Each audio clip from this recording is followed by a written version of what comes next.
রহমতুল্লাহ বরকাতহু। আমাদের অনেকেই বলে বাংলাদেশ থেকে যে আমার সালামটাকে নবী করিম সাল্লাল্লাহু আলাইহি ওয়াসাল্লামের রওজায় একটু পৌঁছে দিয়েন। এটার কি কিভাবে কি ধন্যবাদ, এটা? ধন্যবাদ। এক ভাই প্রশ্ন করেছেন যে অনেক ভাই আমাদেরকে বলে থাকে বাংলাদেশ থেকে যে আমার সালামটি রাসূলুল্লাহ সাল্লাল্লাহু আলাইহি সাল্লামের রওজায় পৌঁছে দিবে, এ কথা বলে থাকে। আমাকে অনেক মানুষ বলে থাকে, আপনাদেরকেও বলে থাকে, তাই না? প্রিয় বন্ধুগণ, এই ব্যাপারে আমাদের জানতে হবে মুহাম্মদ সাল্লাল্লাহু আলাইহি সাল্লাম আমাদের জন্য এই ব্যাপারে কি আদর্শ রেখে গেছেন। প্রিয় বন্ধুগণ, রাসূলুল্লাহ সাল্লাল্লাহু আলাইহি সাল্লামকে সালাম দেওয়া এটি একটি শরীয়তের বিধান, যা কোরআনুল কারিমে আল্লাহ রাব্বুল আলামিন আমাদেরকে বলেছেন যে ওয়াসাল্লু আলাইহি ওয়াসাল্লিমু তাসলিমা, তোমরা তোমাদের রাসূলের উপর সালাত এবং সালাম পেশ করো। তাহলে এটি কোরআনের একটি বিধান। আল্লাহ রাসূল সাল্লাল্লাহু আলাইহি সাল্লাম তিনি শিক্ষা দিয়েছেন, এই আয়াতের ব্যাখ্যা করে জানিয়ে দিয়েছেন কিভাবে আমরা রাসূলুল্লাহ সাল্লাল্লাহু আলাইহি সাল্লামের উপর সালাম পেশ করব। আলহামদুলিল্লাহ। প্রিয় বন্ধুগণ, এবার আসুন আমরা জেনে যাই যে মানুষ যে আমাদেরকে বলে যে আমার এই সালামটি রাসূলুল্লাহ সাল্লাল্লাহু আলাইহি ওয়াসাল্লামের কবরে পৌঁছে দিবে, এই ব্যাপারে আসলে কি এসেছে পরিষ্কারভাবে জেনে যান। এই পদ্ধতিতে সালাম দেওয়া এটি শরীয়তের সম্পূর্ণরূপে বিপরীত একটি পথ, রাসূলুল্লাহ সাল্লাল্লাহু আলাইহি ওয়াসাল্লামের সুন্নাহর একটি বিপরীত পথ। কেননা আল্লাহ রাসূল সাল্লাল্লাহু আলাইহি ওয়াসাল্লাম তিনি বলেছেন যে সল্লু আলাইয়া ফাইন্না সালাতাকুম তাবলুগুনি, তোমরা আমার উপর সালাত পড়ো, তোমাদের সালাত আমার কাছে পৌঁছে দেওয়া হয়। বলুন আলহামদুলিল্লাহ। তাহলে পৃথিবীর যে কোনো জায়গা থেকে আমরা সালাম দেই রাসূলুল্লাহ সাল্লাল্লাহু আলাইহি সাল্লামকে, এই সালাম আল্লাহ তাআলা তার ফেরেশতাদের মাধ্যমে রাসূলুল্লাহ সাল্লাল্লাহু আলাইহি সাল্লামের কাছে পৌঁছে দেন। এজন্য আরেক হাদিসের মধ্যে এসেছে যে তোমরা আমার উপর সালাম দাও, তোমাদের সালাম আমার কাছে পৌঁছে দেওয়া হয় হাইসুমা কুনতুম, তোমরা পৃথিবীর যে কোনো জায়গায় থাকো না কেন। এজন্য পৃথিবীর যে কোনো জায়গা থেকে আমরা বলবো সাল্লাল্লাহু আলাইহি ওয়াসাল্লাম, অথবা আসসালাতু ওয়াসসালামু আলা রাসূলিল্লাহ, অথবা আমরা দরুদ ইব্রাহিম পড়ে থাকি।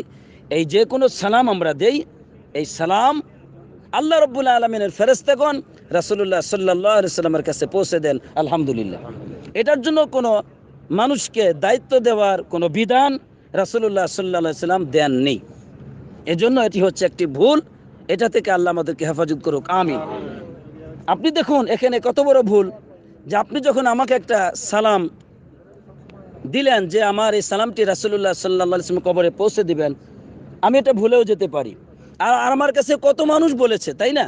কয়টা মানুষের সালাম আমি আমার এই রাসূলুল্লাহ সাল্লাল্লাহু আলাইহি ওয়াসাল্লামের কবরের পাশে এসে দাঁড়িয়ে দাঁড়িয়ে দিব? এগুলোর হিসাব আছে নাকি আমার কাছে? তাহলে সুতরাং শরীয়ত যেটা আমাদের প্রতি বাধ্যতামূলক করে নাই, সেটাকে আমরা কেন আমাদের শরীয়ত কেন আমরা এটা জবরদস্তি করে নিচ্ছি? সুতরাং এটি একটি বেদাত পদ্ধতি, এটা থেকে আমাদেরকে আল্লাহ হেফাজত করুক, আমিন।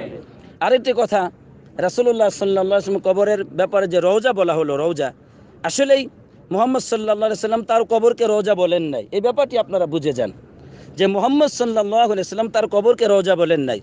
তাহলে তিনি তার কবরকে কি বলেছেন? তিনি তার কবরকে কবরই বলেছেন। কোরআনেও কবরকে কবর বলা হয়েছে। তাহলে আমরা যদি তার কবরকে কবর বলি, এতে কি দূষণীয় আছে? অবশ্যই নয়।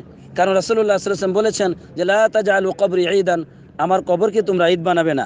মানে সেখানে মিলন ঘটবে তোমাদের, বারবার সেখানে একত্রিত হবে, এমনটি ঈদ আমার কবরকে তোমরা বানাবে না। তাহলে কবরকে তিনি কবর বলেছেন। সাহাবায়ে কেরামগণ রাসূলুল্লাহ সাল্লাল্লাহু আলাইহি ওয়াসাল্লাম কবরকে কবরই বলেছেন। তাহলে রওজা যে বলা হচ্ছে, অবশ্যই রওজা হচ্ছে, এর অর্থ হলো বাগান। রওজা অর্থ কি? বাগান। নবী করিম সাল্লাল্লাহু আলাইহি ওয়াসাল্লাম তিনি বলেছেন যে জান্নাতের বাগান কোনটি? তিনি বলেছেন মা বাইনা বাইতি ওয়া মিম্বারি রওজাতুন মিন রিয়াজিল জান্নাহ, আমার কবর এবং আমার মেম্বারের মাঝখানে যে জায়গাটুকু, সেটা হলো রওজা। সেটা কি? সেটা হচ্ছে রওজা। তিনি বলেছেন মা বাইনা বাইতি ওয়া মিম্বারি রওজাতুন মিন রিয়াজিল জান্নাহ, আমার বাড়ি এবং আমার এই যে মেম্বার এর মধ্যবর্তী যে জায়গাটুকু, এটা হলো রওজা, বাগান। কিসের? মিন রিয়াজিল জান্নাহ, মানে জান্নাতের বাগান সময়ের একটি বাগান হলো এই জায়গা। এজন্য নবী করিম সাল্লাল্লাহু আলাইহি ওয়াসাল্লাম তার জীবদ্দশায় চিহ্নিত করেছেন এই জায়গাটিকে, রওজাকে। কিন্তু আমরা মুহাম্মদ সাল্লাল্লাহু আলাইহি ওয়াসাল্লাম কবরকে রওজা বলছি। আমি বলছি না এটা বললে কোনো মানে শিরক কুফর এরকম হয়ে গেল, কিন্তু আমি বলছি মুহাম্মদ সাল্লাল্লাহু আলাইহি ওয়াসাল্লাম তার কবরকে কবর বলেছেন, সাহাবায়ে কেরামগণ তার কবরকে কবর বলেছেন। সুতরাং তার কবরকে রওজা বললে আপনি আল্লাহর কাছে বেশি প্রিয় হয়ে যাবেন, ব্যাপারটি এমন নয়। ব্যাপারটি এমন নয়, বরং আপনি যদি মনে করেন তার কবরকে রওজা বললে আমি আল্লাহর কাছে প্রিয় হব, তখনই আপনি বেদাতে অন্তর্ভুক্ত হয়ে যাবেন, তখনই আপনি নবীজির সুন্নাহ থেকে দূরে সরে গেলেন।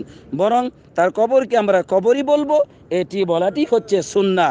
আল্লাহ রাব্বুল আলামিন আমাদেরকে সত্যকে কোরআন এবং সুন্নাহর দলিল অনুযায়ী বোঝার তৌফিক দান করুক, আমিন। আসসালাতু ওয়াসসালামু আলা নবিয়িনা মুহাম্মদ ওয়া আলা